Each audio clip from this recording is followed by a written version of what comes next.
Hey, it's Tom with Kindle Mojo today, and I have Jasmine Denton, and her profile number is 3210 on Kindle Mojo. Jasmine, how you doing today? I'm good. How are you, Tom? I'm fine. And so where are you coming at us from? I live in Virginia. Okay. All right, and you are the author. You just have a new book out called Another Life. Can you hmm tell us a little bit about it? Another Life is about a troubled young girl who was separated from her family when she was younger. And when she gets in trouble, she goes to stay with her estranged brother.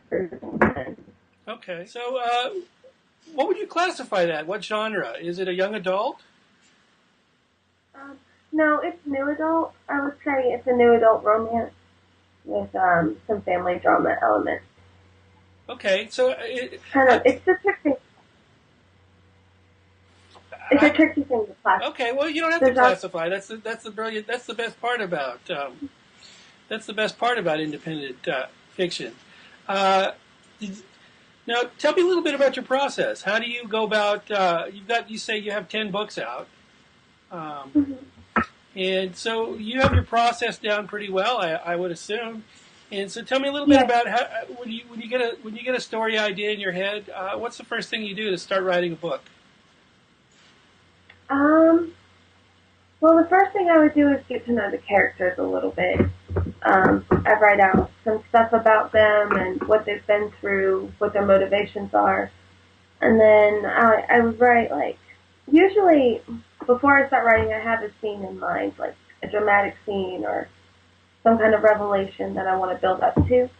And so if I can't start from the beginning of the book, I'll start from there, and that really helps you get right into the drama, and you can add the build up later. Okay, But my writing's kind of all over the place. so you do kind of a character study. Do you work with an outline or anything like that? Yeah, I do an outline, especially if I get stuck. Then I'll take a break and do some outlining. Most of the time, the outline's kind of in my head. I don't always write it down, um, but I do go by an outline. Okay. And so, do you have any training? Do you have any classical or what you would call classical training as a writer? Or did you just one day sit down and decide you wanted to be a writer? It's something I've been working towards since I was a teenager. I've been doing a lot of writing my whole life, and so I haven't had any typical training or classical training, but I did do lots of practice and research on my own to improve my craft. And I kind of did that in my early 20s, like my college years. I just did that on my own. So, Okay, I like to get really deep into the craft and making it better. okay. And so, typically, how many hours a day would you say you spend writing? Hmm. Well, it depends. I like to make it a rule to write at least 2,000 words a day. Which, if it's going well, it could take me an hour or two. Um, but then, sometimes I spend all day writing if the writing's going really well. I enjoy doing that. And that's when I write the books the quickest. Okay. Couple of weeks. Now, do you have a particular audience in mind when you're writing a book? Um, no, not really. I write stories that I think are good, and I hope other people will think they're good too. Okay. All right. Well, let's talk a little bit about marketing. Okay, you got your book finished. Well, how do you get it out to the people that you want to that you want to read it? Well, I use Twitter a lot, probably a lot more than I should. And I'll also use my blog, and I try and get reviews for the book as well. That helps. Um, and lately, I've been networking with a street team on Facebook to spread the word about the book. Okay. So I'm personally one of those people that don't think you can ever overuse Twitter. So, so um, uh, Oh, all right. well, Yeah, I mean, I'm on there all the time. So, especially with your phone and your iPad. You can just do it from anywhere. Sit down and Yeah. that's the beauty of the internet, that you can basically market your book all day, no matter where you are, here in little bites. So, Yeah. would you be an advocate of something like that? Yeah. Yeah. I love Twitter. Um, I don't know if you've seen the little, like lately I've been doing these character promos on Twitter, like with a book link, and I found that those work really well, especially like because there's a picture that kind of catches people's attention, and so far that's been my most valuable marketing tool are those, and I make those in about 10 minutes on his app, so it Yeah, I've doesn't really actually cost seen anything. those of yours. What's the, Yeah, that's actually a real clever idea. Where'd you come up with that? Thank you. I've been seeing them a lot on Twitter, and I was like, I wonder how to make one of those. And so I just got on Facebook and used his app because I love their font. They've got such pretty fonts. Okay. So my sister helped me come up with a lot of those too. Okay. So, all right, let's talk a little bit more about your writing process. Okay, you got your first draft done. How long does it take you to write a first draft? Do you have a timetable that you use? Um, no, I don't really have a timetable, but I do. I work on something pretty hard until it's finished. Like I don't like to take a break, like while I'm writing the rough draft. So it's just kind of like to delve into the story and see where it takes me. And then after the rough draft, I let it sit for. I try to make it 2 weeks. Sometimes I go in and take a little peek before the 2 weeks are over. And then after then, I start my editing. Okay, yeah, I know. Sometimes it's calling you to come back to it. So I Yeah, because get like, that. yeah. Okay, so you get your first draft done. Where do you take it from there? Do you have somebody else read it? Do you take it to an editor? um, well, I do a lot of editing myself first because I used to edit books professionally with my publisher before I went indie. So I picked up a lot of skills doing that.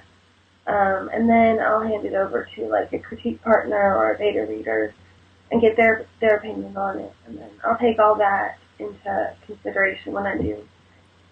It's usually about the third draft by the time it hits that.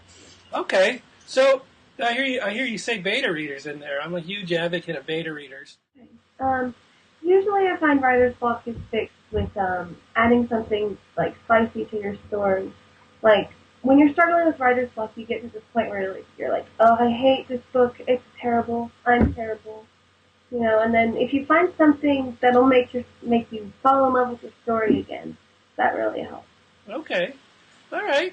So all right. So you get it out there, and like everybody else, you want to get reviews. How do you get reviews? Do you put your contact information in your author's bio, or do you just go out and do you offer free copies? What do you do to get reviews for your book? Um, I try to include my contact information at the end of every book, so readers know how to get in touch with me if they need to.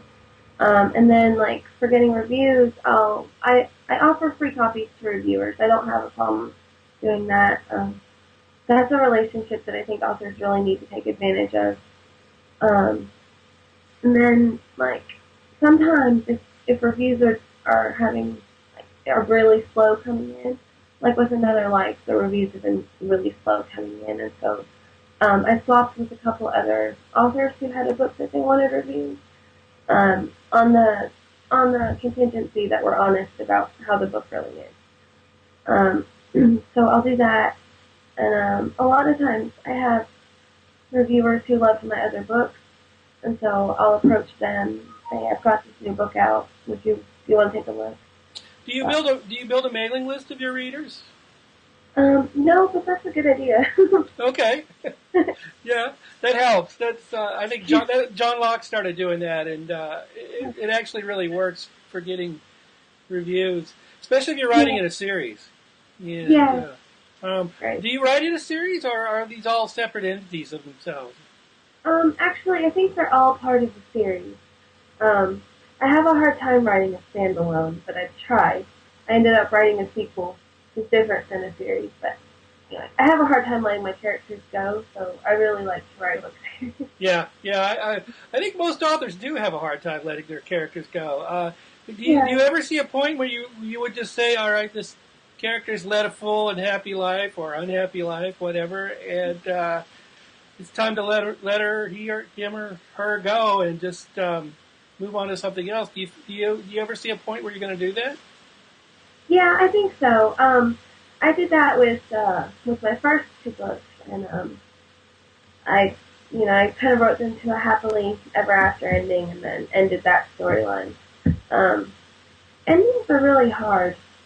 They're really hard to write because you wanna give everybody the ending they deserve. Um, so as a writer, I think that's where I need improvement. So it's one of my books. Okay, so how important do you think it is for you as an author to write for a specific audience? Well, I think it's important because a lot of my readers they read romance novels and like paranormal romance novels and contemporary romance, and so I think you have to know who your readers are going to be so you can write the kind of thing that they'll enjoy. Because every genre is different. Like if you're writing a horror novel, you would need lots and lots of details, gross details, sound effects, that kind of thing. Whereas romance readers expect like more description about houses and outfits and how the characters look, and so you need to know like what kind of things your readers will want so you can please them. Does that make sense? Yeah, it makes perfect sense actually. So, okay. Did you ever think about going to your beta readers for reviews, just out of curiosity? There's a method out there that some people push is where I'm actually an advocate of that, is where you will send out, say, 30 copies before the book's ever even published, and then maybe go back to them after you publish it and ask them to review it. How do you feel about that? That sounds interesting. I have tried that with this book with my newest book that's coming out in about a month. I tried that, and I find it like I think it's helpful, but at the same time, I have a hard time at least finding people who will read a book that's not out yet. At least read it and review it. I know I sent out like uh, it must have been 30 emails one night for to asking for reviews, and I only got like 4 replies back. And so it takes a lot of time, especially if you're sitting there personalizing every one like I did. So usually I only go to like someone if they've already read and like messed up. Well, 4 or 5 out of 30 is actually a pretty good review or a good Oh, return for that. So, I well, mean, that's good. just Maybe just I to had let too everybody high. know, Okay. I mean, it's not unusual for me to send out 50 copies to beta readers and maybe get 4 or 5 reviews. So, Oh but yeah. I still think that's worth it to do. So, Yeah. and you do get a lot of good feedback, I think, from the beta readers, regardless. How do you go about finding them? Strangers that just want to read your book. Um. Hmm. I don't know. Usually, I joined this group on Google Plus called New Adult Authors. Um, and so I'll make a post on there. They've got a critique section, and so I'll post on there, and that's where a lot of times authors will swap with each other and do beta readings.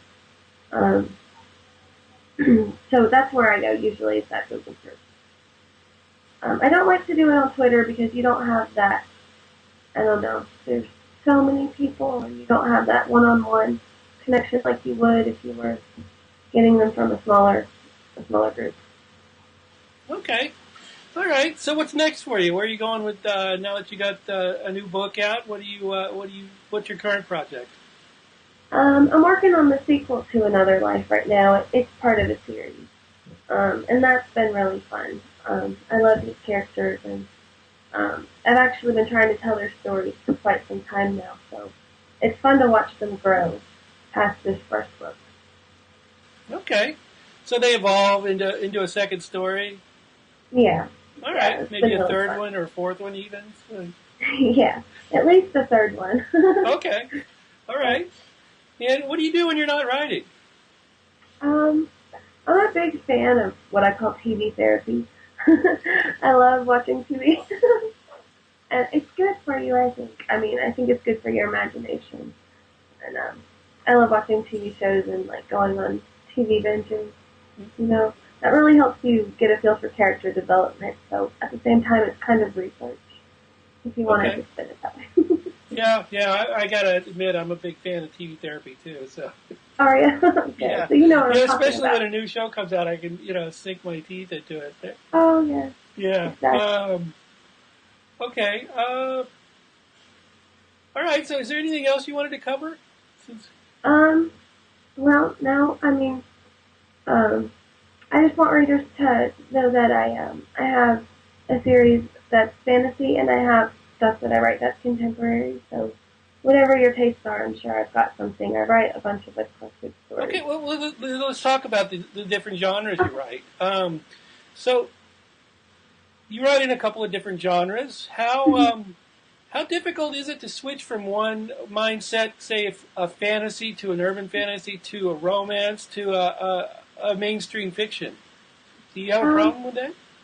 no, I think it's pretty refreshing actually because like my newest project that's coming out in about a month that's called Divide. I That's a very dark story, and so I went from working on that to another life sequel, which is it's still kind of dark, but it's more of like it's a contemporary, so you don't have the fantasy element. And I think it's really refreshing to go from like a real world to a world that's not so real, where more things are possible. I think it's a nice change up for your brain. Okay. Do you ever work on more than one project at a time? Yeah, I am guilty of that. Right now I've got about two open projects right now.